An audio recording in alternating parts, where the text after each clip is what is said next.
Let's see if we can make this a quick video on the next bit of Descartes' efforts to lay a new foundation for knowledge in part 4 of the Discourse on Method. He's just said, this truth, I think therefore I am, is true, and it's so firm and so assured that all the most extravagant suppositions of the skeptics were incapable of shaking it. And so this is the first principle of the philosophy he's seeking. What philosophy is he seeking? He's seeking a philosophy with an absolutely certain foundation for knowledge on which we can build with solid evidence from the foundation up. This is the new first principle of all knowledge. And Descartes continues.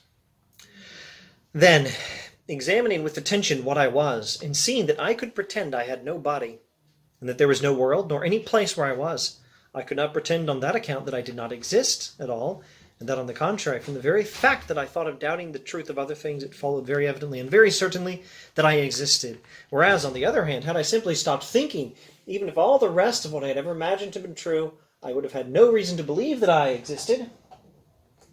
From this I knew that I was a substance, the whole essence or nature of which is simply to think, and which in order to exist has no need of any place, nor depends on any material thing. Thus this I, that is to say, the soul through which I am what I am, is entirely distinct from the body, and is even easier to know than the body, and even if there were no body at all, it would not cease to be all that it is.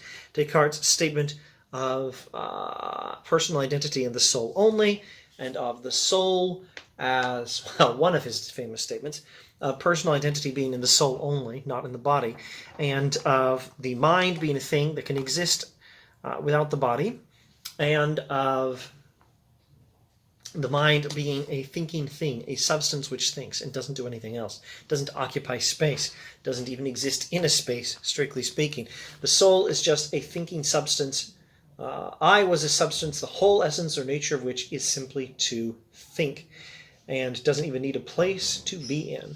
Even if, he says, even if he were deceived about everything else, using any extravagant philosophical thought experiment you can devise, the mischievous demon from the Meditations on First Philosophy, where he goes into more detail in all these reasonings, or whatever you like, any extreme thought experiment, like I'm in the Matrix, and worse thought experiments than that, you still find, well, it's possible you don't have a body. It's not possible that you don't exist, because, well, you're thinking you must exist, and this I that must exist as long as I'm thinking is apparently simply thought.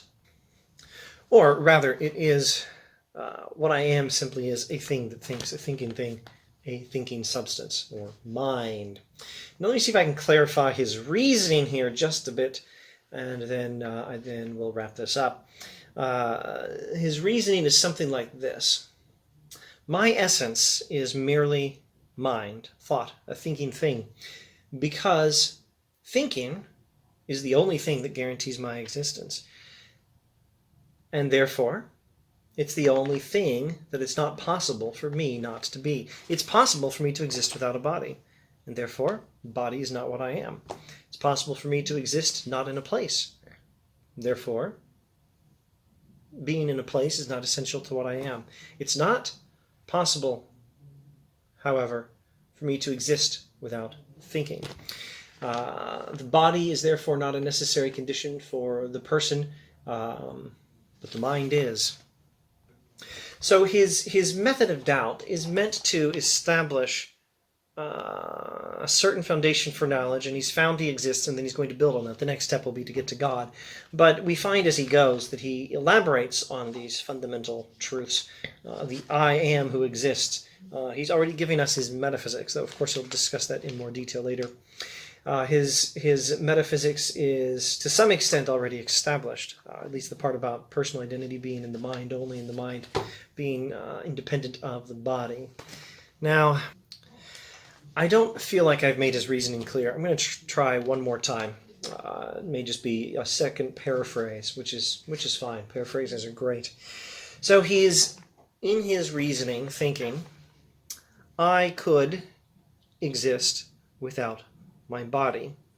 This is not only his attempt to find out what can be known with certainty, and he finds I have a body is not a belief that can be known with certainty, because it's possible that I'm in the Matrix, or I'm not even a body plugged into the Matrix, just a brain in a mad scientist laboratory, and not just brain in a mad scientist laboratory. I could be just a mind floating in space, and not just a mind floating in space, but a mind outside of space, not in a place at all, being deceived by some sort of mischievous god or stand-in for God.